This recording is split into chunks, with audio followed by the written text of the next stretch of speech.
record, and now I'm going to share my screen. And hopefully,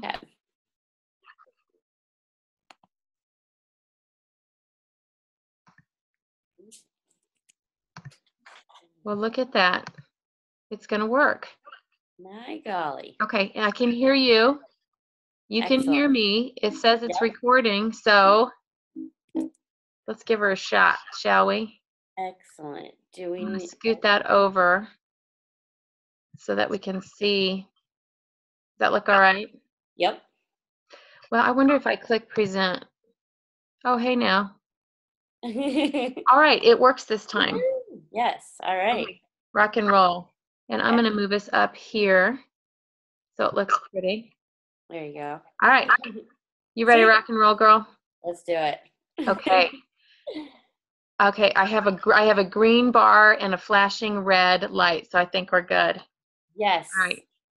And I have a green light, so. Okay, awesome. Most excellent.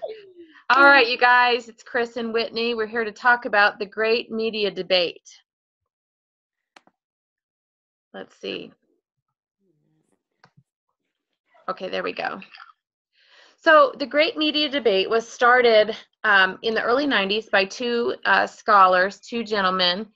Whoops, hang on, there we go. The thing that I found fascinating with this is that this argument was anticipated, 20 years before, or 30 years before, actually, by a gentleman named McLuhan. And I just thought that he was really quite an intellect and quite a future thinker to even begin thinking along the lines of how we're all going to be so interconnected and how the media is going to affect us in the 60s. It's an argument that's still really relevant today. Yes, agreed. Which video did you watch of his? Do you know what? I watched several of them because I thought that he was one of the most interesting parts of this assignment. Yeah. I watched the one I liked the most was the one where Woody Allen did like the little weird sort of stage introduction or whatever. And I thought that one gave a lot of good information. But then the other one on YouTube where he was talking about LSD and stuff, I was like, you're weird, whatever. Yeah. Which one did you watch? I actually watched, I started watching one of them, and maybe it's that last one that you were just talking about. It was really weird. And so I stopped that one, and I chose The Machine Is Us. Oh, yeah. Yes. I loved that one. What did you think about it? I thought that was actually a pretty cool video. What I really liked, first of all, The Machine Is Us. It's so true because that's what these kids, they're growing up in a world that's technology. That's what their world is. And but then I really like the end where it said we need to rethink a few things, where it was talking about like copyright and authorship and identity, ethics, and then the very last one was ourselves. So just kind of maybe rethinking or make sure you don't forget about yourself and not just relying all on technology. I don't know what I'm trying to say there, but no, I thought that was actually pretty meaningful too. First he was talking about like the editing and the text and the hypertext and all of the technology stuff, but then it ended with yourself and your family. Yeah. And yeah, I thought that was pretty cool too. Yeah, agreed. So. Yeah. Okay, so I think you and we've talked about this already. I think we both kind of struggled a little bit with the definition of what media is and kind of what the two gentlemen were talking about. So on the surface, media can be seen as like film or advertisements, technology, anything that reaches you via something electronic, I guess. Although I guess even books and magazines could be part of the media. Yeah. And McLuhan had this definition that it kind of goes with his funky LSD, like 60s personality or whatever. But he said, this really caught me. This extension of our body or senses or mind is anything from which a change emerges. And, at first I was like, what? But then when I started thinking about it, I was like, he's kind of right. And my brain is just not wired that way, Yeah. but to recognize what he was saying, I thought it was pretty amazing considering what is that? Almost 60, 70, 80, 90, almost 50 years ago, right? That Yeah. he said Yeah. that? Actually, 50 years ago. It's Math very is not my strong point. it's well, now that I'm sitting here reading it over and over again, that's a very strong, it's a very Yeah, strong point. Yeah. yeah, yeah. That's very intriguing, very It's fascinating. it's like deep, man. Yes, it's very deep. Let's see, I'm gonna move our pictures, our faces here real quick so we can see what Okay. these are saying. So I in the love it. great media debate, there were two people that had sort of opposing views. The first one was Clark, and he said that media do not influence learning under any conditions. And then Kozma said that media does influence learning and can create a unique experience for learners. What do you think about that? Well, this Clark on the left here, media do not influence learning under any conditions. This quote kept confusing me. At some points I would think, okay, I got it, I understand it. I'd talk myself through it, but then other times I'd go back and be like, wait, so does he mean that you never use technology? Because I thought he talked about the delivery truck that you could use Right. technology as an instructional method, but you don't use it as like their final assessment of. Right. Um, The way I took it, was that I don't think he was saying that media doesn't have any kind of influence. I kind of interpreted it as the methodology of the teacher is the most important thing, yes. regardless of what the tools are that they use. That's kind of how Mhm. I took it. Okay, and that is one of the ways I took it, and that's what I thought at first, but then I Yeah. just kept confusing myself. So okay, good to Yeah, know. and yeah, no, I agree with you. I think it was, and I also think that depending on how you read it and what you Hmm. related it to, what videos you watched or what other reading that you did, I think that you could sort of extract your own meaning that maybe isn't the same as the next person. The language is so kind of not vague, but I struggled with it, I Yes, struggled. yes, I did too. So lots to Okay. lots of reading and thinking. Yeah, absolutely. So Clark's bottom line was that learning outcomes are due to the method of instruction and not the medium, which is kind of what we just said. Yep, And exactly. then Kozma, why don't you explain this because you made this slide and I think you can Yeah. explain it. Okay. So this is kind of how I took Kozma.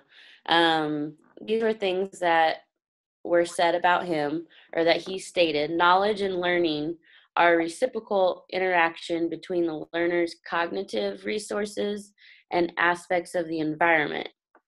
Then the tag along, he said, careful use of media would enable learners to take advantage of it to construct knowledge. And I put it in these bubble forms with these arrows because when I thought of reciprocal, I thought of a full, complete circle. Right? Um, so let me see here. Knowledge and learning are the reciprocal interaction between the learner's cognitive resources and So aspects. basically, it's saying knowledge and learning um, depend on the learner's sort of cognition or intellect and aspects Mhm. of the environment, like teachers, technology, books, pencils, that kind of stuff, Yes, right? yes. And then Hmm. on the other side, using that carefully would enable the learners to take advantage of it and construct knowledge or learn more. There you Right? go. Does Yep, that make sense? yep. I think the way you did this slide makes total sense if you sit there and really break it down word for word. You do, you do. Yeah, So, yeah. yeah. Okay, so let's keep going. So since these are your thoughts, why don't you continue? Yeah. Okay, so we kind of already touched base on the machine is us. Just how technology is these kids' world today. It's their future, but we should kind of keep like a reality check of just what do I want to say? Not just what do I want to say? Not you don't want these kids to just be all technology and forget about the outside world, I guess. You don't want them to get locked up in front of a screen or a device and just never come out. But anyways, the Which second is happening more and more. yes. Walking down the hallway at my school, I tell the kids it's like a joke now. I'm like, save a life, don't text and walk. Don't text and walk. I like Yeah, that. because they're always like, you know. And run into stuff. Like me, yeah. Yeah. That's funny. And then the delivery truck, I like how Clark, now that we differentiated what he meant, I like the delivery truck, how he says you can use technology as an instructional method. But when it comes down to it, kids need to, to me, they need to be able to explain or demonstrate or show the knowledge that they have learned. They can't just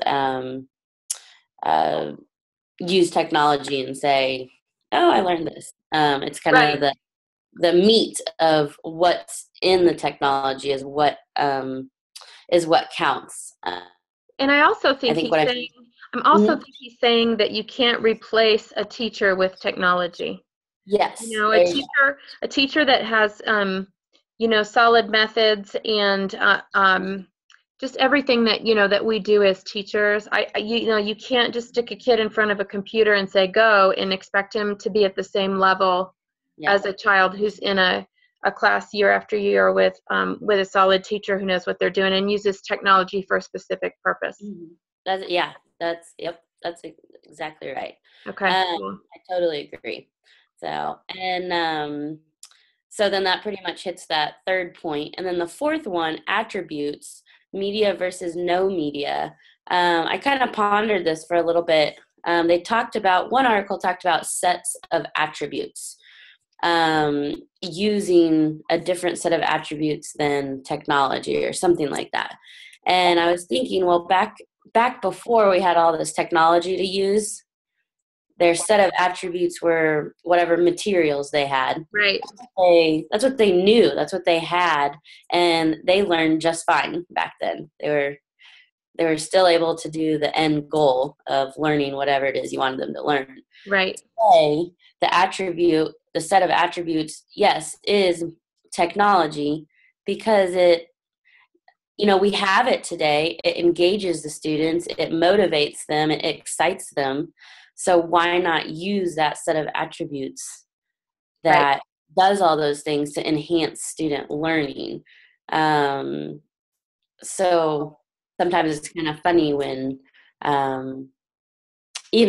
people, well, back in the day, we didn't use this. Well, you didn't have it. And so, well, and that kind of piggybacks on this article that I read. I found this blog that was really interesting, and it was written by a teacher, and there was also a lot of research included on it. It was a really interesting blog to read, but basically he said, technology has exploded in the last specifically 10 years, but even over the last, even if you look at the last 30 years, and you look at how much technology has exploded with smartphones, tablets, cameras, just all of it, the internet, everything. And his point was, why would we teach classes the same way that we did 100 years ago? Because the world is not like it was 100 years ago.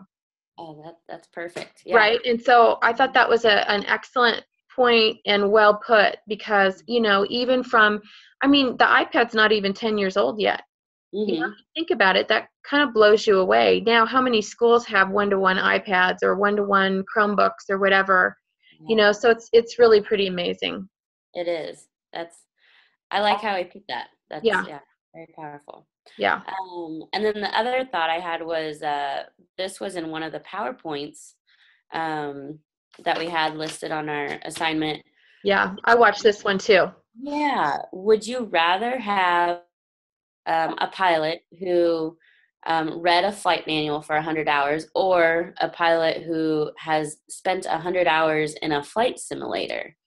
And I thought about it. I was like, well, I want the best pilot, obviously, but it's Well, not. that's good. Yeah, it's not up to me about the way that they learn best. Right. So, do they learn better through reading a book, or do they learn better from hands-on, or do they need both? Or I would like to think either way that it was done, there would be some kind of assessment or evaluation that you have to go through before you can even be a pilot. Obviously, people were flying before we had flight simulators. Would that be a correct statement? Yeah. Well, I Yeah, would think so. yeah, I would think so. So, I mean, obviously, they did something right in their schooling to become a pilot. And so, I think your take on that is very interesting because when I watched the same PowerPoint and when I read this mm, slide, my initial reaction was, duh, I want the one that did 100 hours in a flight simulator. yes, Because on. actually what you said is a good reminder to me as a teacher to remember not everybody thinks the way I do or processes information or learns the way I do. So that's kind of a good reminder to me to back up and say, okay, how are these kids learning? Are they, when I look out, am I getting the deer in the headlight look, and do I need to approach it in a different way? Do I need to find another way to reach some of the Mm-hmm. kids? Just because I would learn better in a flight simulator, it doesn't mean that every kid in my classroom would. So I think you made a very good point there. Thanks, thanks. And I'm with you. I would want the flight simulator myself. That's how I would learn. Right. I mean, would you rather have a surgeon that read the manual or practiced in the lab? Do you know what I'm Yeah. saying? Yeah. Oh, what there's someone that always tells me something about what is it? Something about a doctor. Like you go in with a broken arm and it's like, "Well, doctor, have you ever had a broken arm?" And sorry, this is a very random thought. I can't think of it right now, but it had something to do with that. So, Well, if you think of it, let's come back to it. okay, I will. All right. Okay, so kind of already said about media, what it can do for students, but what I was doing on this slide, I was just kind of separating these two words to just have everything make sense for me. Um, Yep. so when thinking about this discussion between Clark and Kozma, media, I think of it helps enhance, engage, and motivate the learning experience for students. Like we said, technology, it just excites them. And then learning, when a student is learning, it's what the student can show, it's what they can express, what they can explain or demonstrate or do. Right. Um, so that this slide was probably more for myself than anything. No, but I really think it makes sense. And if you substitute cognitive ability for learning, it makes total sense with their arguments, Okay. right? Yeah. Yeah. At Mm. least to me it does. I don't know if that's a good sign for the people watching, but you and I are on the same page. There you go. So I lean more towards Clark because of method before media. Yeah. It's not the use of media that enhances learning, but the way the media is used. Media is only effective if instructional methodology guides it. And I think we all know that. And something like that I just kind of put down here was there. This is what I keep telling myself when I'm creating my lessons, and there has to be a meaning for the technology that I'm teaching to my students. Right. Because one day last year, I had them do something. I can't remember what it was, and I was like, "Well, okay, like, Yeah. why did we use that? What did I just teach these kids? I just taught them how to use this tool, but we didn't do anything with But it." so what? What's the point? Yeah, what's the point? What are they gonna later on say, oh, I'm doing this project, so I think we should use this tool to help us do this. Right. It didn't have any meaning. So that's when this quote kind of kicked in for me, to make sure whatever I assign has beef, has meat to it, has and I told you this last time. I just had my kids, we're in the middle of a project right now. They learned about how to use LiveBinder. They each got a topic of an invention of technology. So like invention of telephone. And with the LiveBinder, they had to collect their resources that they wanted to use. And then after that, they had to go to Microsoft Office Word and come up with 10 questions and answers. And they put it in the format to make an arcade game. I think last semester we did the classtools.net and made that arcade generator game. But the point was that they used LiveBinders to gather resources. Then they used their LiveBinder to generate 10 questions and answers about their topic. Right. And then they got to create the game, and then they got to play it. So they're kind of they had a fun culminating activity. Yeah. To kind of show off what they learned and what they researched, right? Yes, exactly. And I found they were so proud of it. They loved the game, and they loved answering the questions. It was pretty neat to see that, because I didn't know that could have gone either way. Totally. What age kids did this? Sixth and fifth grade are doing it. Okay, cool. So it's the upper end of the elementary. Yeah, I can see how they would totally love that. Yeah. But it's also, you know what, you also sort of expose them to these different tools that they can use later, like the LiveBinder thing is fantastic. And maybe when they get into middle school or high school, they'll start, oh, remember that thing that we learned about, that LiveBinder? And, maybe that's how they take notes or keep track of research for whatever paper they're writing or whatever. So you're also exposing them to those tools that'll help them in the future. Something awesome. Yes. And I actually just started a LiveBinder this semester, and I'm going to keep all my classwork on it. That's awesome. So I have a binder of my grad classes, and so there you go. That's awesome. See, I have mine in Google Drive right now. Yeah. Another great one. Yeah. I'm excited for this next week, though. Now they're going to take their information and make a PowerPoint. Oh, fun. And and then present it to each other. So that's very fun. I had to brag a little bit, because I didn't know how this lesson would go, and it's going really well. So I'm just really, really excited about it. Isn't that nice when it goes as well or better than you expected? Yeah. Really nice. So good. And then that'll trickle down to the younger kids, and they'll know that that's what they get to do in 5th grade or 6th grade or whatever. Yes. So that's awesome. Right. All right. Let's carry on. Oh, here, I'm going to move this off your thank you note. Oops. Hang on. Technology. Oh, Somehow I can't get back. Uh-oh. Wait, here it is. Hang on. Oh, you're... Sorry. Okay, there we go. Oh, you're good. Okay, so technology lessons, face-to-face pupil to teacher interaction. So pretty much with this, technology can perhaps replace content, but it cannot replace skills that only teachers are able to impart. Right. This is just one example out of many. But one thing that I hold close, dear to my heart, is thank you notes. I just think that they're a really important piece of life, and I just don't think that they should stop because we have technology.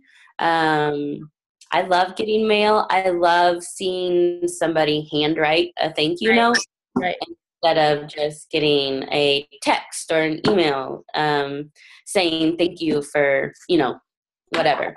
Yeah. And so just teaching being able to teach kids skills that don't require technology. They still need to know these skills. And there's 100 of those skills. Yeah, I agree. There's plenty of them. Yeah, I exactly. agree. I agree. Yep. So, good deal. Okay, so the next few slides are just kind of some thoughts that I had as we were going through this week's readings and lessons and stuff. And I kind of mentioned this before, but I thought that McLuhan's idea of a globally connected world, and the fact that he talked about it in the early to mid 60s is just amazing. I mean, I wish I had that brain. You know what I mean? Yeah. I wish. I mean, just what a great thinker, and I don't know. It was just really amazing to me. And you know, a lot of his arguments are still very valid. So I thought that was really cool. So my thoughts that this debate is what's more important, the media or the method? And I think the media falls on Kozma's side, and the method falls on Clark's side. And I agree with you. I tend to fall more on Clark's side. I think that the technology is awesome, and it's terrifically important. The more important technology becomes in our daily lives, I think the more important it is that we use it in the classroom. But I think the methodology and the meaningfulness, I guess, of the technology use is the most important thing. You know, you can't just throw an iPad at a kid and say, hey, have fun. You know, like in my classroom, we use MacBooks, and it drives me crazy, but I have some students who ignore everything I say and play with the photo studio all day long. I mean, you know, that's all they do. Let's do black and white. Now let's do a swirly color. And I'm like, first of all, you're making me crazy. And secondly, that is not an effective use of technology. You tell them. That's right. Goodness. So funny. Whoops. That is funny. What was it? Sorry, I'm blanking. No, that's okay. I have plenty of those moments. Go back to that last slide. Okay, hang on. Good technology versus bad technology. Yeah. Or good use of it versus bad use of it. I was at a conference one time, and the lady there said something about just because they can make something move on a screen doesn't mean that they have, you know, done this wow factor, or, you know, done this amazing thing that pretty much she was getting to like she saw some teachers, something would move on a screen and they'd be like, oh wow, good job, that's fantastic, and then it just stopped. There was no, but it's not, there's no meaning to it. Yeah, there's no meaning. So it's just kind of interesting her way she said that. I agree. Okay, sorry, you can go. No, it's all good. So I've said this a couple times, but the debate is still relevant today. And I think this was also information taken off that blog post, and I referenced that in our resources at the end. But also, if anybody wants to download our PowerPoint, I put the website references in the notes of the PowerPoint, or the Google site, whatever we did. Yeah. But anyway, I thought these were a couple of interesting sort of comments that talk about why technology is so important, or why the media is so important. If we have access to the internet, we now have 2 billion potential teachers, which is really amazing. You know, if you're on the internet, you can reach out, and I mean, you know, all you have to do is Google something, and how many million pages or thousands of pages come up that are related to it. It's really pretty amazing. And as the internet continues to grow and be linked together, pretty soon the sum of human knowledge will be at our fingertips, on our smartphone, on our laptop, whatever. And so, you know, as powerful that is, you know, kids need to be taught how to sort of harness that power and use it, use it properly. Like, how do you know that the information you find is valid? You know, how do you research properly online? And then all of the 21st century sort of stuff that we've been talking about over the last few semesters, like copyright and, you know, is it legitimate? And, you know, just all of those sorts of things. Yeah. I agree.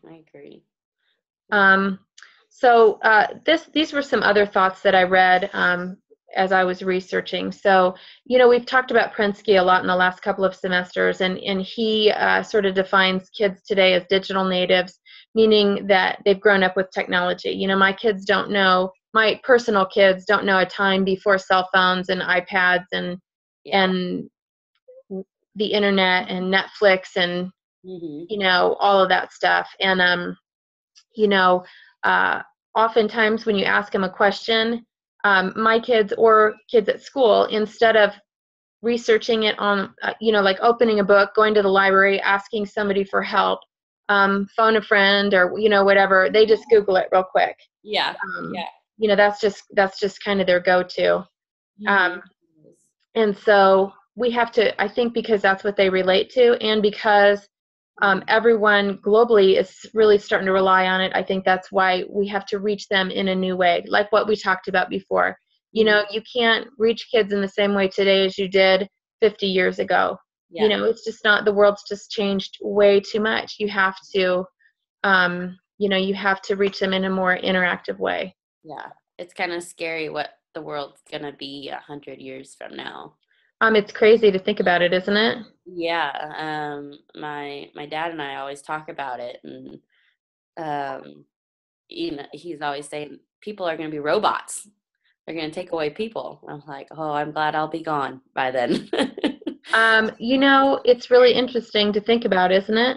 Yeah, This is totally off topic. Well, not totally off topic, but it's not an educational thing. You remember that movie, Back to the Future, I've never seen with Michael J. Fox? I don't think I've ever seen it. Okay, I'm old. So it's I know the movie. I just never watched a lot of okay. Well, first of all, there's 3 of them, so you need to shell out some time over the weekend and watch them 1, 2, 3. There But we go. anyway, at one point, Michael J. Fox's character is, you know, he goes back in time to like the 50s when his parents were in high school. Okay. And he has, at one point, he has a hovercraft, so it's like a skateboard with no wheels. It's like a hovercraft. Okay. And he also has these, when he goes into the future, he has these self-lacing tennis shoes. Uh-huh. And so just in the last, I don't know, short bit of time, the hovercraft is real now. You can they're prototyping this skateboard with no wheels. Really? And you can Google it or YouTube it or whatever and see a video. And then Nike is releasing, they're actually selling the self-lacing tennis shoes from Back to the Future. Wow. They're like these silver high tops, but they're extra high. And the box they come in, it makes it look like nuclear waste or something. It's got all this black foam padding, and these shoes are in there, and they look really awesome. But anyway. Oh, I'll have to watch those movies. But that was like in the 80s, and now it's just really interesting. It's just really going to be interesting to see what happens. It is. Another thing, my husband and I were talking about this. I was on Facebook one day and saw a lady that she's maybe in her 60s or something, and she had a post, and it was a picture, and it said something to the point of, I am so glad that we did not have social media back when I was a kid. Yeah. Because I would have gotten caught or something. Right. So it's just kind of interesting because you hear some people say, oh, these kids these days, they're just trouble, or, you know, they're doing all this stuff. Well, it's just because it's broadcast everywhere. Yeah. On social media. I'm glad you brought that up because we have that. We're currently experiencing some growing pains with our son with the same thing. You know, what is appropriate use of your cell phone, and the Snapchat and the Twitter and the Instagram.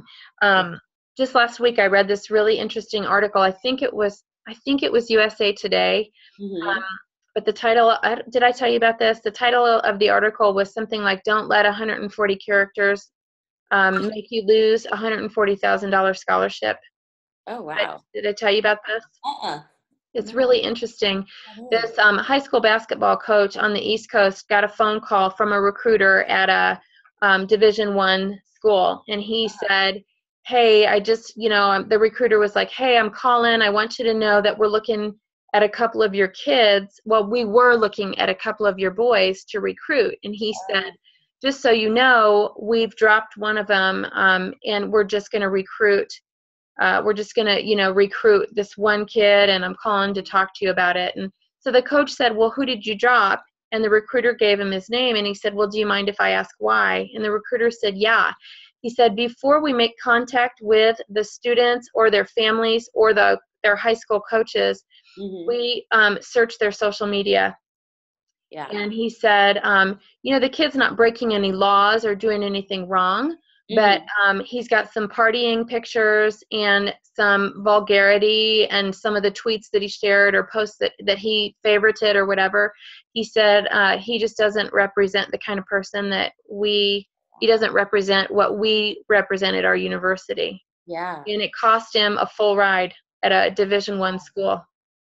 So, and he wasn't even doing anything it wasn't like there was nudity or something illegal or whatever. He was just, it goes back to what we were just saying, it's not that kids are bad. It's that everyone's recording every single thing they do. Exactly. Yeah. Right. Yeah. And, it's funny, my husband and I we just told my son in the last week, it's not that we expect you to be perfect. Yeah. But we expect you to be very careful, because when we were kids, we were stupid. Kids just do stupid things. They don't think. They don't think about the consequences. They don't think it through. And so sometimes dumb stuff happens. But the difference is that when we were kids, every person didn't have a camera or a cell phone, or they weren't recording everything. Yep. And it wasn't broadcasted. Right. Right. And all the stuff we did as stupid teenagers, or even in our college 20s, whatever, it doesn't come back and haunt us. It's gone. Yeah. But when it's when it's on social media or whatever, it's there forever. Yeah. Even if you delete it and someone else has taken a screenshot and they post it, this recruiter said he gets a list of all your screen names and all your accounts, and he just looks at all of them. For sure. So rightfully anyway. so. No. Okay, so this slide that I put here basically agrees with you and with your position that we kind of lean to the Clark side of this argument. And instructional technology only works for some kids with some topics under some conditions, just like any pedagogy. There's nothing that works for every purpose, for every learner, and all the time. And you know what? The longer we teach, the more we know this is true. You just have to change it up. You have to find a way to do the best you can to make sure that you're reaching the most kids as possible. Yeah, agreed. So, we agree. Teachers cannot be replaced by technology, and technology must be used with a purpose. Yes. Yeah. I agree. So there you have it. That's our wrap up. Awesome. Yeah. So let's see. Let me click. There's a couple pages of resources here, and if you, the viewer, wants to download this presentation, those links are live.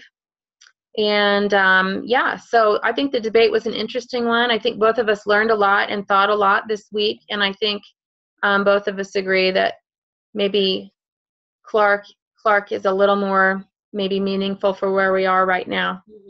Yeah. Excellent. I enjoyed this assignment. So I just did. You know what, I have to say I did not enjoy it at first, because I had to read it and reread it and rewatch the videos because it just wasn't sinking in. But I think after I percolated on it a little bit and then reread it or rewatched the videos again, it was actually, it turned out to be a really interesting week. It made me think about things in a new way. Yeah, exactly. What you just said, I agree. Yeah. That's what I went through too. All right. Excellent. Okay, I'm going to stop my share here. Okay. And I'm going to stop my recording.